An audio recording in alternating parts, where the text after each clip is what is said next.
সকালবেলা ব্যাগটা হাতে নিয়ে বাসার উদ্দেশ্যে রওনা দিলাম। একটু পর পৌঁছে গেলাম।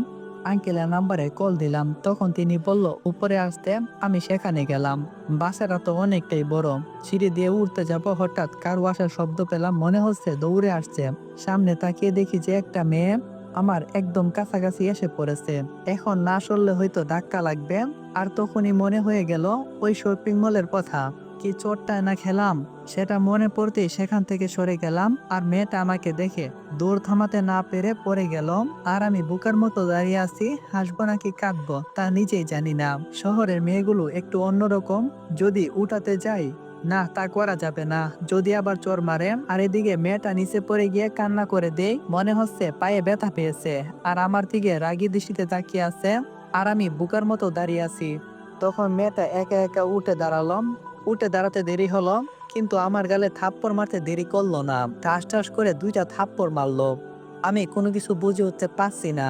এখানে তো আমার কোনো দোষ ছিল না, তাহলে কেন মারলো? ওই দিন মারলাম, মেয়েটার সাথে ধাক্কা খাওয়ার কারণে দুইটা থাপ্পড় খেতে হলো। এখানে তো আমি ধাক্কাই দিলাম না, তাহলে কেন দুইটা চোর খেতে হলো? কি আজব এই শহরের মানুষগুলো। তখন মেয়েটা বলতে লাগলো, তুই কে রে, আর এখানে কি করছিস? আমি বললাম, সরি আপু, আমি এই বাড়িতে নতুন ভাড়াটিয়া। আর আপনি কে? আপনিও কি এই বাড়ির ভাড়াটিয়া? মেয়েটা বলল, এখন আমার তারা আছে, তাই কিছু বললাম না, কিন্তু শাস্তি তোকে পেতেই হবে। আর একটু পরে বুঝতে পারবি আমি কে। এই বলে মেয়েটা গজগজ করতে করতে সেখান থেকে চলে গেল। আর আমি সোজা আঙ্কেলের দরজার সামনে গিয়ে দাঁড়ালাম, কলিং বেল বাজালাম। একটু পরে একটা মহিলা এসে দরজা খুলে দিল। আমি তাকে সালাম দিলাম। আর রফিক আঙ্কেল কোথায় সেটা জানতে চাইলাম। তখন তিনি বললেন তিনি ভিতরে আছেন। তারপর ভিতরে গিয়ে দেখি আঙ্কেল সোফায় বসে আছে। আমাকে দেখে বলল, আরে বাবা, আসো আসো, ভিতরে আসো। আর তোমাকে তো রুমটা দেখানো হয় নাই, দেখবে না রুম? আমি বললাম, আঙ্কেল রুম দেখার কোনো দরকার নেই, আপনি যেই রুমেই দেবেন আমি সেখানেই থাকবো। আর এই নিন আপনার অগ্রিম 3 মাসের টাকা। আঙ্কেল বলল, এই নো চাবি, চলো রুমটা দেখিয়ে দেই। তারপর তিনি আমাকে আমার রুমে নিয়ে যেতে লাগলেন।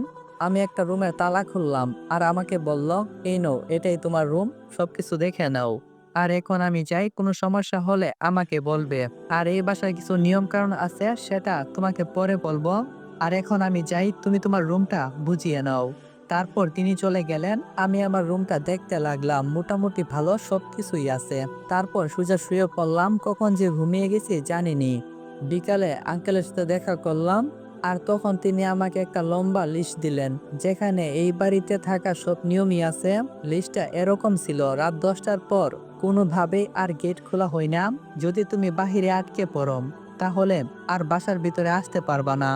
আর কোনো মেয়েকে নিয়ে রুমে আসা তো দূরের কথা, এই বাসার আশেপাশেও আসা যাবে না। এরকম অনেক নিয়ম।